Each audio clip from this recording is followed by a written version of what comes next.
Okay, we're going to get started. Welcome to the webinar. So today we are talking about making sure that your kids get taken care of. If something happens to you in the case of an emergency, whether it is, whether you pass away or not, there are things to consider in terms of who's looking after the kids, who's looking after the money for the kids, what form does their inheritance come in, and at what time, how old do they have to be? So this is primarily for people who have children who are still under 18, but it is also important for grandparents to think about. So grandparents whose grandchildren are under 18, get onto your kids and nag them about making sure this is done. There are so many people who have getting their estate planning done on their to-do list. You know, from the examples I'm going to give tonight, it's so crucial. So a couple of other things. While I'm presenting, I can't see the chat box or the Q&A box, so I will come to that at the end. For those of you watching the replay, there is a submit a question button on the page. Submit that, it actually gets emailed to me. I'll get back to you within 24 hours. So let's jump straight in. Who am I and why should you listen to me? My name's Jackie Broman. I'm the owner of TBA Law. TBA Law started as just me and one staff member. We now got multiple offices throughout Victoria. I am also an accredited specialist. So that means, yes, I did my law degree, and yes, I practiced for a number of years after that. Then I did a master's degree on top as well. And the master's degree was applied law in wills and estates. So I did a lot of extra training just in this specific area. And then after getting my master's, the Law Institute of Victoria does a 12-month accreditation program every 2 years. So I did that year's worth of accreditation and sat some exams at the end and got that fancy logo that's on the screen.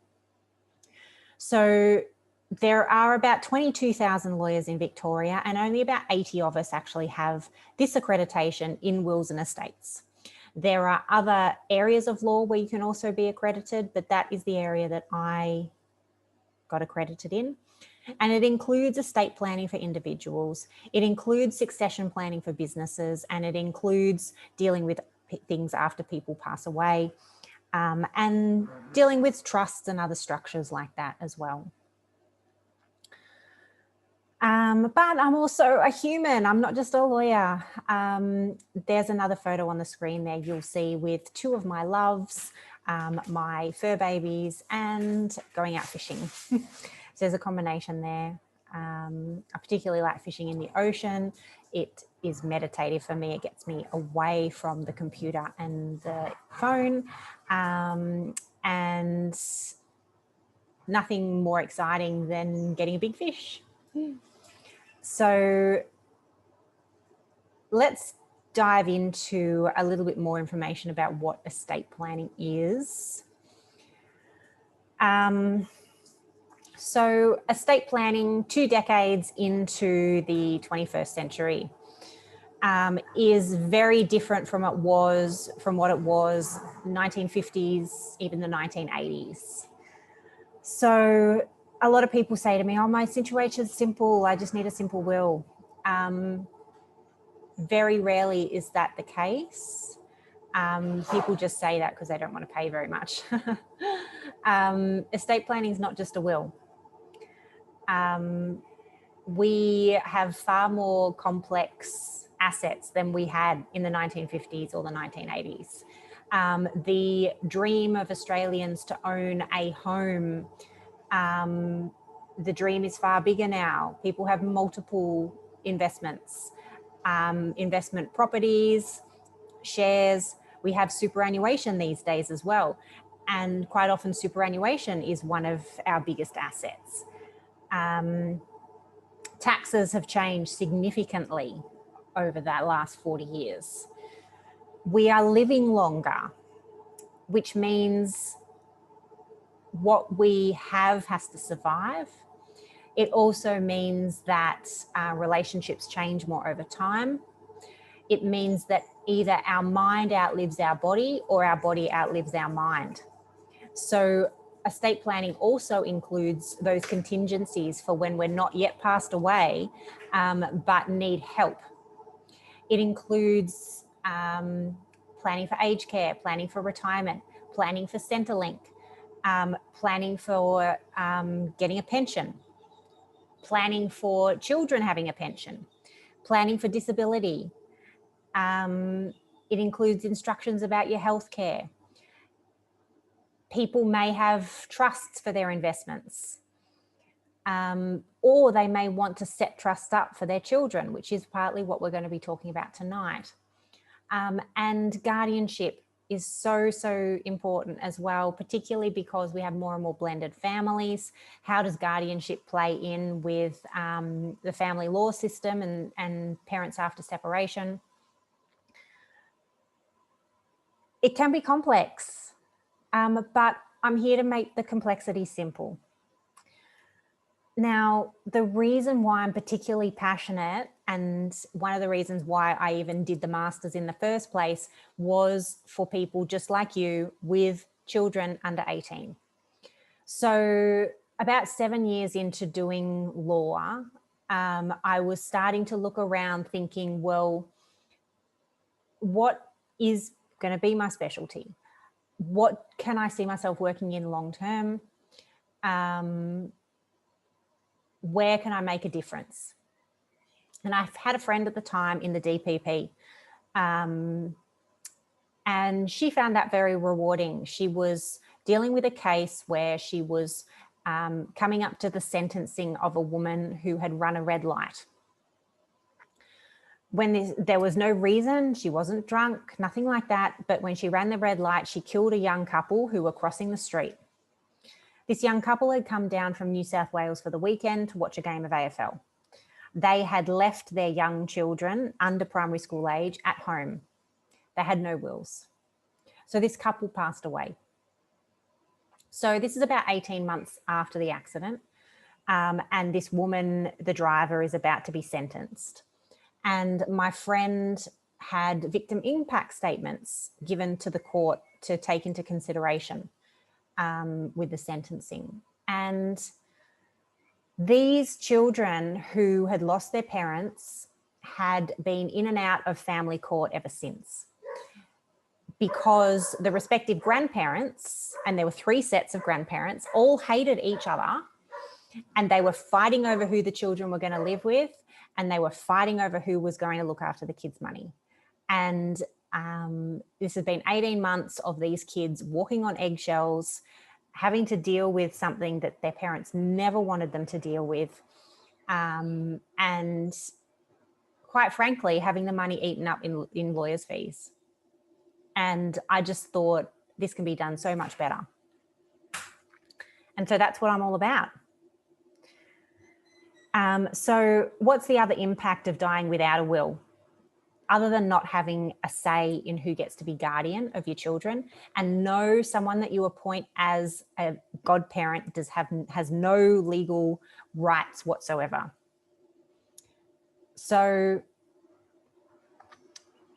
when someone dies without a will, there are laws in each state in Australia which specify what happens to your estate. It doesn't or immediately go to the government, and each state is slightly different. In Victoria, it changed in around 2015. So if you pass away with a spouse and no children, it all goes to your spouse. So yes, some people can get away without having a will. But if you've had multiple spouses in the last 6 years, so you've been married, you've separated, but you haven't divorced yet, and you've got a new boyfriend or girlfriend, you have 2 spouses, which means it goes equally between the 2, or in some other proportion that the law doesn't actually specify. And so you can just imagine these spouses fighting it out as to who gets what, eating into the estate again. If you have a spouse and children, it still all goes to the spouse. If you have a spouse, but your children are from your first marriage, not from your current spouse, then your spouse gets the first 450,000 and the balance gets split equally between your spouse and your children. So again, interesting if you wanted that breakup to be different. If you have no spouse, no children, it all goes to your parents. So you think about young people, quite often they can get away without having a will. However, superannuation is a different thing, which I'll come to later. So no spouse, no children goes to parents. If your parents have already passed away, it goes equally to your brothers and sisters. If any of your brothers and sisters have passed away and they've had children, it goes down the line to the nephews and nieces, and that's where it stops. If you have no spouse, no children, parents have died, you were an only child, no brothers and sisters, it all goes to the government. So that's what happens if you pass away without a will in terms of your money. We've already spoken about what happens in terms of guardianship, but the other thing that happens is that you haven't specified who is going to be the executor. So who's going to have control of the money? If you don't specify who's going to have control of your money, generally the court will determine that. But it is based on whoever puts their name forward. And if there's no objection, then the people who put their name forward may get it. So if there is someone in your life who is controlling, but you know would not be good, then be sure if you don't have a will, that person's going to come forward and cause trouble. So there are benefits, obviously, of doing your estate planning, which is what I'm here to tell you about. So as I've said before, there's some pretty crucial roles that you need to be thinking about when you are thinking about your will. Now, the first is the guardian, and we've just spoken about that. We've spoken about the consequence of not having a guardian. So a couple of things about your guardian. So you can have multiple guardians, but just think about the practicalities of that. You can have a cascading lineup of guardians as well. So you could have your first option, your second option, your third option. So some advice I give to parents is try not to appoint a couple as a guardian. So appoint the primary person in that couple that you want, because if they go through a separation or divorce, you don't want the kids going through that. You want them to follow through with the parent you want. But if you don't want your kids to go through that at all, you could say that that disqualifies someone from being the guardian, and therefore you have a second option where your kids go. I also advise people that choosing a guardian should not be a financial decision. Do not worry about their ability to bring up your kids in terms of their finances. We can make sure that they are not out of pocket and still protect your kids' inheritance at the same time. And the other thing that I tell parents as well is that family might be the logical option, but may not be the best option. We look to family because we think that blood relatives have an obligation to us and they're less likely to complain. They're more likely to step up and do what is needed. However, also think about the values of your family members and whether your values differ from them over time, whether they are going to stick to the values that you have, whether they're going to raise the kids in the way you want them to raise. If your family's spread out all over Australia, do you want your children to stay in a particular area where they are settled?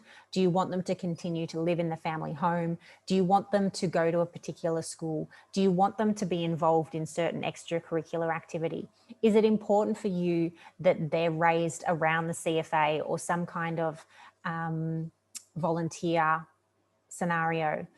How do you want them punished? How do you want them rewarded? How do you want pocket money dealt with? What do you think is reasonable? Do you want them public school or privately school educated? So all these things are relevant in terms of thinking of who your guardian is. And then also thinking, well, do I need to leave some written instructions for my guardian, or can I just have the conversation, or are our values so aligned that I just completely trust them?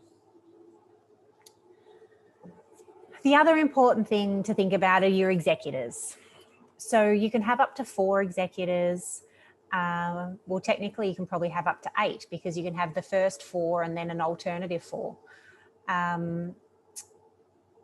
You want at least 2 though, when you are leaving funds for a minor child, because there has to be at least 2 guardians to look after the funds for the children until they're old enough. I often say, yes, one of the executors could also be a guardian. So have an overlap there, because practically that makes sense. But I also say, make sure that there's an independent person who is an executor. Don't have the 2 guardians also as the 2 executors, because you can see that there could be a conflict of interest there. There is no one watching to make sure that they don't just dip into those funds for the kids that are in their care. Now, this is important in terms of thinking about trustees as well. So often the executors just become the trustees. So the trustee is a slightly different role from the executor. The executor deals with the will, gathers in the assets, administers the assets, and then the inheritance goes into a trust for the kids. The trustee is then looking after the trust. So you could potentially have the trustee as different people from the executor, particularly if you name your parents as executors and they're getting on a bit and you are worried that they might not live long enough to see your kids get their inheritance. So that is another factor as well. But thinking about that too, the trustee's role is to maximise the inheritance, to look after it, to make sure it's invested and to manage it properly. So someone who's diligent enough to do that is important too. All right, moving on, we've been talking about trusts. So the main sort of trust I've been talking about is a minor's trust. Now, these are all versions of testamentary trust. A testamentary trust is just a form of a trust set up in a will. And going back even a step further, a trust is where someone else holds some property on behalf of someone else. So a minor's trust is just when someone's under 18, they can't get the money till they're 18, so it's held in trust. That's a minor's trust. And it's the most common, and we tend to extend a minor's trust the age. So my favourite age is to not allow children to get the inheritance till they're 25. So we just say that, you know, a minor's trust is in place, but the kids have to get to 25 first. We can do other things though as well. We can set up education trusts. So particularly if some of your children have gone all the way through to education, but you still have some children yet to finish, you might say, well, the older ones then have benefited from me paying for their education. I want the younger ones also to benefit. So put a few $100,000 away into an education trust, say it's purely for education, and then say, and once the education is finished, or once the kids get to a certain age, distribute that equally as well. A protective trust is not a form of trust that is used very often, but you may use it in the circumstance where you are worried about the mental health or mental ability of your child to manage inheritance. If they have a drug and alcohol problem or a gambling problem, I mean, they're usually too young to have a gambling problem, but it's just something interesting to think about, because a protective trust essentially protects the whole lump sum of the inheritance and only allows any income that is earned off that lump sum to be paid regularly to the beneficiary. So they can't dip in, they'll never get a massive lump sum of cash. You may do a combination of protective trust and minors trust. So you could have basically a restrictive minors trust that maybe extends out to 30, 35 or 40 even, so that you might worry that if your child under a certain age gets a lump sum that, you know, all sorts of things might happen. So you might just make it more restrictive. And the other trust to explore is a testamentary discretionary trust. So you may have this sort of trust recommended to you by an accountant or a financial planner, and they just call this a testamentary trust. So this is commonly known just as a testamentary trust, even though all of them are. And the benefits of a testamentary trust is that your child inherits the investment vehicle. So they inherit the trust instead of the lump sum.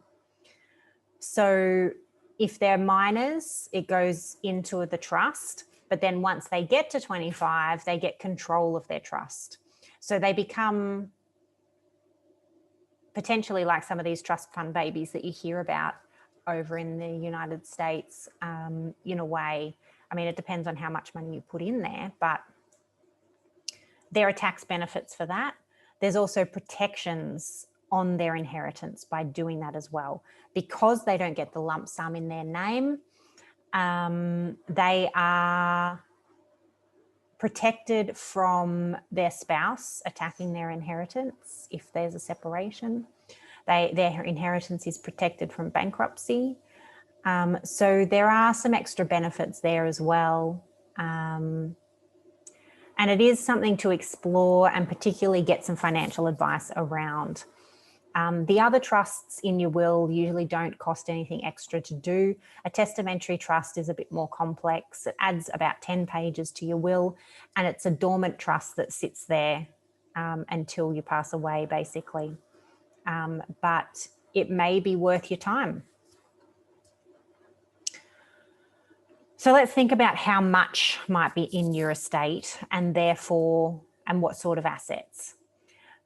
For many parents of young children, because they've still got a mortgage on their real estate, their superannuation potentially is their biggest asset. And that is because the death benefit on your superannuation often includes not only what you've saved, but also a life insurance policy.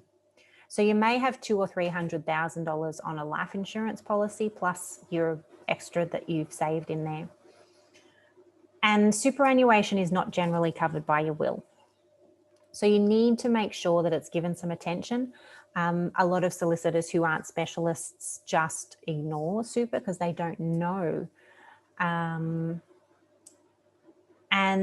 with some funds, it's trickier than others. So let me go through those dot points on the screen first. So you can only pay your super directly to what is called a superannuation dependent. Now that is a spouse, a child, or someone who is financially dependent on you. So it's fairly limited. And this brings me back to that point that I made about young people who don't have a spouse or children yet. And under the laws of intestacy, their estate just goes to their parents. Well, unfortunately, their super doesn't. You can't nominate your parents or your brother and sister on your superannuation because it is invalid. If you do that, the superannuation fund will not honour it. They will then essentially pay it to your estate. And if you don't have a will, you haven't said what you want done with it. For those young people who are happy just for it to go to their parents, that will eventually happen. There's a bit of a rigmarole and a runaround to make it happen. But for those young people whose parents have separated, or they don't have a relationship with one or the other parent, or maybe they have 4 parents, they don't get a say unless they have a will. So that's the first point. The second is around tax dependence. So not all superannuation dependents are treated equally. You do not pay tax if you pay your super to a spouse. You do not pay tax to superannuation who goes to a minor child. But once your children get to adulthood, they pay tax on it. So they're no longer a tax dependent. So there's just some tricky things we can do around the estate planning and tax, depending on your situation. So that's just something to be aware of. The most important thing on this slide is around the binding nomination. So if you want to actually have a say in what happens to your superannuation, you need a binding nomination. This is not a non-binding nomination. This is not an indication to your super fund what you want done with your superannuation. This is something that the superannuation fund must follow. So many super funds allow you to nominate a beneficiary just by logging in on their website. That is a non-binding nomination. It is just an indication. The super fund will not be bound by it. The super fund will still make their own decision. A binding nomination must be signed by 2 witnesses, just like a will. And unfortunately, most industry funds, the binding nomination expires every 3 years. They do not tell you this. The illegal industry is lobbying to try and get it changed. I don't know why the super funds hold it so highly to do that, but it can cause a lot of problems. So you do need to redo it every 3 years. Now, working that superannuation in to your will to make sure it actually gets evenly to your children into the trust you're setting up means you cannot pay it directly to your spouse. You cannot pay it directly to your children. What you must do is nominate the 4th category and say to direct it into your estate, in through your will, and then it'll end up in the trusts that you create. Now, again, this only works for some families. For others, where you need to minimize your estate because there might be someone you are trying to leave out, it will not work. So again, the estate planning process is really important.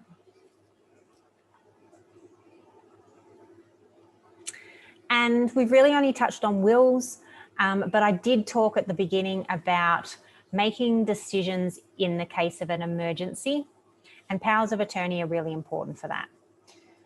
Now, I don't really recommend a general power of attorney. You need to know that they exist. The whole purpose of a power of attorney really is to have it enduring, is to have it so that it endures past you losing mental or physical capacity. So it only comes into play if you're in an emergency, if you've had that car accident and you're in a coma, if you've had that work injury and you've knocked yourself out, or you've had a stroke. Hopefully you then recover from that situation, but there's probably going to be a period of time when you're in rehab as well. If your spouse is separated from you, if your spouse is in the same car accident as you and dies, this is really, really crucial. So ignore the general power of attorney. The only time I recommend a general power of attorney is if someone has a transaction that's going on, like the sale of a house, and they're going overseas and they just want someone to finish something off. Enduring powers of attorney is where it's at. And it's really the first sub dot point on the screen there, which talks about the financial personal enduring power of attorney. So this allows you to basically give power to someone to look after your dependents. So that's why you need it.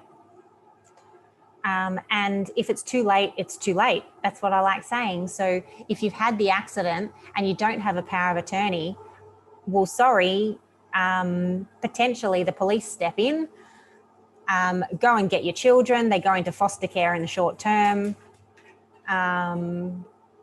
And then it's gradually worked out potentially through the children's court, or DHHS has to assess someone in your life, and they make the call about who your kids stay with. Do you want your kids in foster care?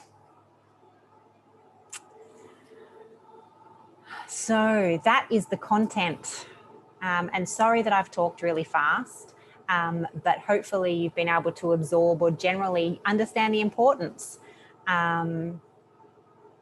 And now I'm bringing you back to what's included in the family legacy plan that we do at TBA Law.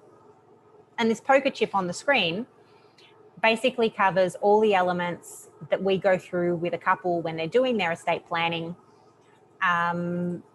So early on, I talked about what's involved in estate planning in 2020 or this decade. So we look at what you own and how you own it, so the property ownership. Yes, the documents get done. The wills, the enduring power of attorney, the medical treatment decision maker appointment, advanced healthcare directives, binding superannuation nomination. So we do all that with you. We make sure we strategically work out exactly what is needed. We look at what trusts might be relevant. We give you the option. What do you need? A minors trust, an education trust, a more complex trust. We also consider your life insurance as well. Not so much TPD, but definitely with life insurance, similar to super, some life insurance policies actually allow you to nominate a beneficiary directly. Some superannuation life insurance policies say it has to be paid into your estate. So we just need to know which is which and just to make sure it goes to the right place. I spoke earlier about instructions for guardians. We help you do that. If you wanted to do that, we also, if you've got family trusts that already exist, we make sure that, again, the control passes to the right people. Make sure it's the consistent people who will make sure that it goes to the place you want it to go to. And then those last two elements, your personal items, the special things that you want to go to particular people, and your memorial instructions. We tend to encourage people not to have those in the will. In fact, we talk about having those in separate places because more often than not, those things change more often than you will, but also quite often the will's not even looked at before the funeral anyway. So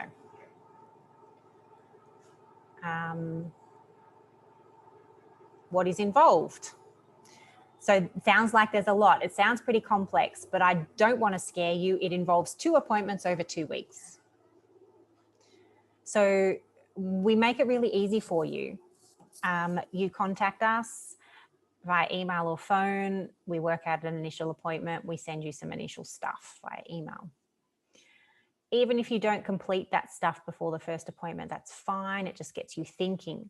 At the first appointment, the main thing we need to know is full names and addresses of the relevant people in your life. Then in that first appointment, we get all the information we need to do drafts for you. Between the 2 appointments in that 2-week period, we will email you the draft documents. If you haven't made some decisions about some things or you don't have full information, we will make sure we get that information in between. We'll talk to any accountant or financial planner that you have, make sure that we finalize drafts before the second appointment. You show up at the second appointment, everything is signed, you have valid documents, done. In terms of the delivery of the plan, there's often a few things just to tidy up. We will make sure we forward on your binding nomination to your super fund. We will make sure that the people you appoint under your power of attorney have signed their acceptance pages. And then basically we give you a set of certified copies of everything.